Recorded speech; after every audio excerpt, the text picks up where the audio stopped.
पिछली वीडियो में हमने जाना था कि मिस्र के साथ कनान में भी कहत शुरू हो गया। जब हजरत याकूब अलैहिस्सलाम को पता चला कि मिस्र का बादशाह लोगों को गला दे रहा है, तो उन्होंने भी अपने बेटों को बीजा गला लेने के लिए, लेकिन बुनियामीन को अपने नहीं बीजा।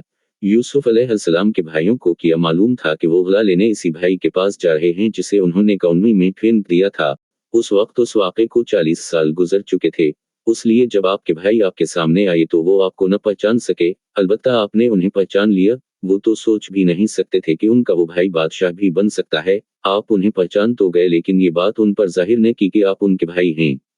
आपने उनसे कहा, तुम लोग तो मिस्री मालूम नहीं होते।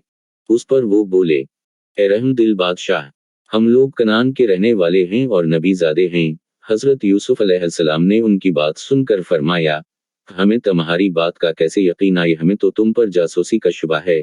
वो एक साथ बोल पड़े, ठहराया परवर बादशाह, हम अल्लाह को हाजिर व नाज़र जानकर अर्ज करते हैं, हमने आपकी तारीफ सुनी थी।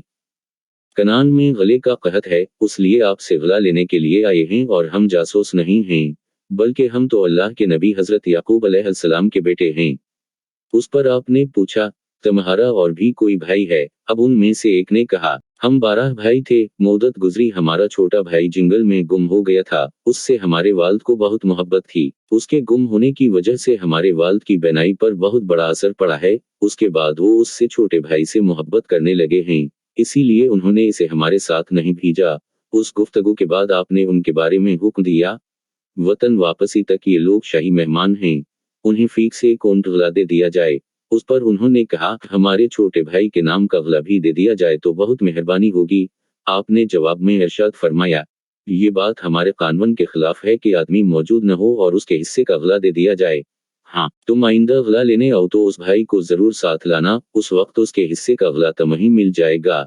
अगर तुम आइंदा अपने भाई को साथ न लाए तो उस सूरत में तुम्हें गला नहीं मिलेगा, क्योंकि अगर तुम अपने भाई को साथ न लाए तो मैं समझूंगा तुम झूठ बोलकर मजीद गला हासिल करना चाहते थे। उस सूरत में तुम हमारे मुल्क में कदम भी न रखना। उस पर वो बोले, वापस जाकर हम अपने वालिद को सारी बात बताएंगे और अपने भाई बुनियामीन को साथ लाने की पूरी कोशिश करेंगे।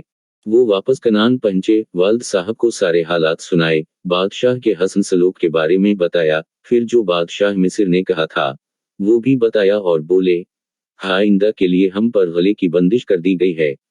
हाँ, सिर्फ उस सूरत में गला मिलेगा जब हम छोटे भाई बुनियामीन को साथ ले जाएंगे, क्योंकि हमने वहां उसके नाम का भी गला मांग लिया था। उस पर बादशाह को शक गुजरा और उसने ये पाबंदी आयद कर दी।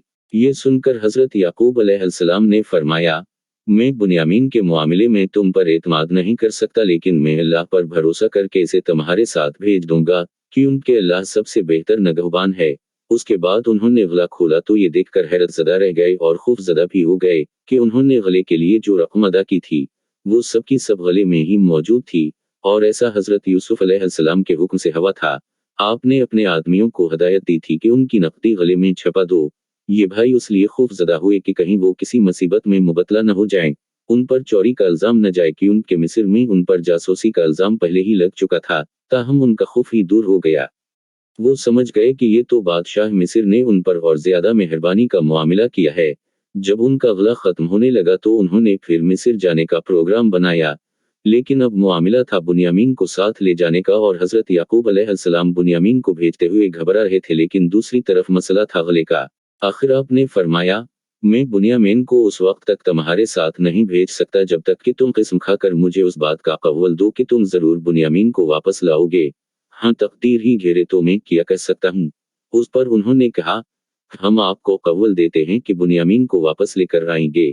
ये सुनकर हजरत याकूब अलैहिस्सलाम ने फरमाया, जो हद हमने किया है उस पर अल्लाह ताला गवाह हैं। गोया उस मर्तबा आपने सिर्फ औलाद के कहने पर मामला नहीं छोड़ा बल्कि अल्लाह के स्पर्द कर दिया। उस मौके पर अल्लाह ताला ने फरमाया, किस्म है मेरी इज्जत और जलाल की कि अब मैं आपके दोनों बेटों को आपसे मिलाऊंगा। मारिफ अल कुरान 94/5। रखसत के वक्त हजरत याकूब अलैहिस्सलाम ने अपने बेटों को ये नसीहत फरमाई, है मेरे बेटो, उन सब के सब शहर के एक दरवाजे से दाखिल न होना बल्कि मुख्तलिफ दरवाजों से दाखिल होना। आपने ये नसीहत क्यों की, उसकी वजाहत में उलमा ने लिखा है, चूंकि 11 भाई तंदुरुस्त व तवाना और खूबसूरत थे, एक बाप की औलाद थे, इसलिए एक दरवाजे से दाखिल होने की सूरत में लोगों की निगाहें उन पर उठने और नजर बद लगने का खतरा था। आज की वीडियो में बस इतना ही। उम्मीद है वीडियो आपको पसंद आई हो। अल्लाह हाफ़िज़।